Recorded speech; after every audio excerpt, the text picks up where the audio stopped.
ಜೀವನದಲ್ಲಿ ಅದೆಷ್ಟೇ ದುಡಿದ್ರೂ ಕೈಯಲ್ಲಿ ಹಣ, ಮನಸ್ಸಿಗೆ ನೆಮ್ಮದಿ ಇಲ್ಲದೆ ಮಾನಸಿಕ ಒತ್ತಡದಿಂದ ಬಳಲ್ತಾ ಇದ್ದೀರಾ? ಹಾಗಿದ್ರೆ ಇನ್ಮುಂದೆ ಚಿಂತಿಸಬೇಕಾಗಿಲ್ಲ.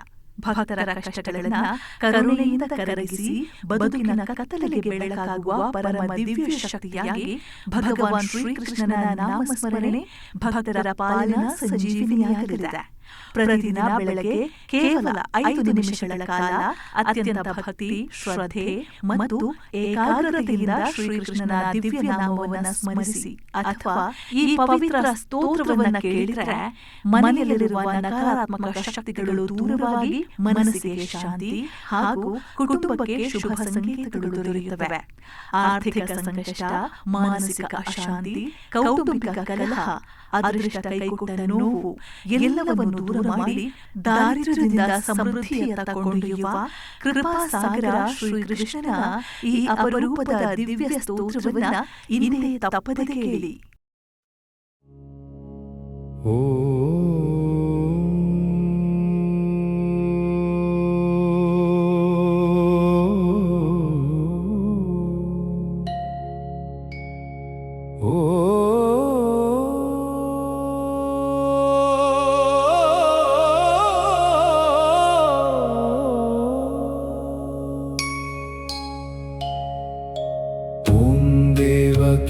नंदनाय विद्महे वासुदेवाय धीमहि तन्नो कृष्ण प्रचोदयात्।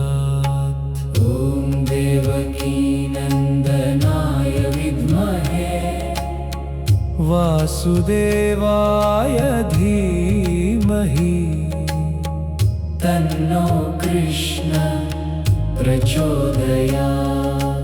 ॐ देवकी नंदनाय विद्महे वासुदेवाय धीमहि तन्नो कृष्ण प्रचोदयात्। ॐ देवकी नंदनाय विद्महे वासुदेवाय धीमहि तन्नो कृष्ण प्रचोदयात्।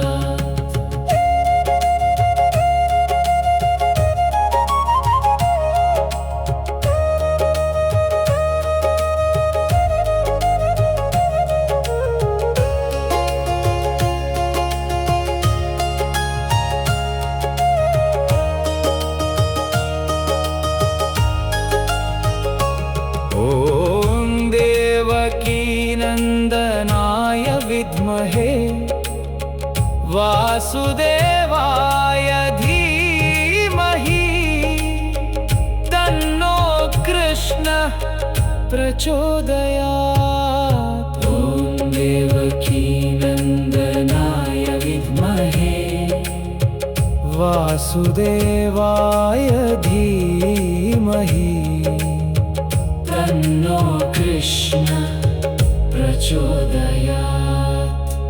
ॐ देवकी नंदनाय विद्महे वासुदेवाय धीमहि तन्नो कृष्ण प्रचोदयात्। ॐ देवकी नंदनाय विद्महे वासुदेवाय धीमहि तन्नो कृष्ण प्रचोदयात्। ॐ देवकी नंदनाय विद्महे वासुदेवाय धीमहि तन्नो कृष्ण प्रचोदयात्। ॐ देवकी नंदनाय विद्महे वासुदेवाय धीमहि तन्नो कृष्ण प्रचोदयात्। ॐ देवकी नंदनाय विद्महे वासुदेवाय धीमहि तन्नो कृष्ण प्रचोदयात्। ॐ देवकीनन्दनाय विद्महे वासुदेवाय धीमहि तन्नो कृष्ण प्रचोदयात्। ॐ देवकीनन्दनाय विद्महे वासुदेवाय धीमहि तन्नो कृष्ण प्रचोदयात्। ॐ देवकीनन्दनाय विद्महे वासुदेवाय धीमहि तन्नो कृष्ण प्रचोदयात्। ॐ देवकीनन्दनाय विद्महे वासुदेवाय धीमहि तन्नो कृष्ण प्रचोदयात्। ॐ देवकीनन्दनाय विद्महे वासुदेवाय धीमहि तन्नो कृष्ण प्रचोदयात्। ॐ देवकीनन्दनाय विद्महे वासुदेवाय धीमहि तन्नो कृष्ण प्रचोदयात्।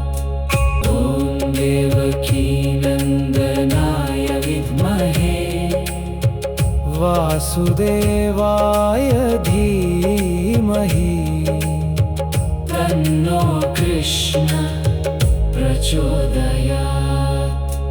ॐ देवकीनन्दनाय विद्महे वासुदेवाय धीमहि तन्नो कृष्ण प्रचोदयात्।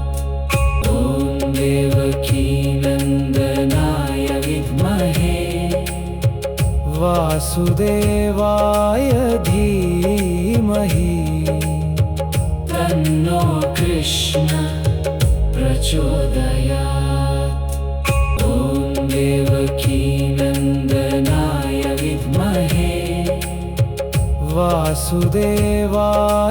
धीमहि तन्नो कृष्ण प्रचोदयात्। ॐ देवकीनन्दनाय विद्महे वासुदेवाय धीमहि तन्नो कृष्ण प्रचोदयात्।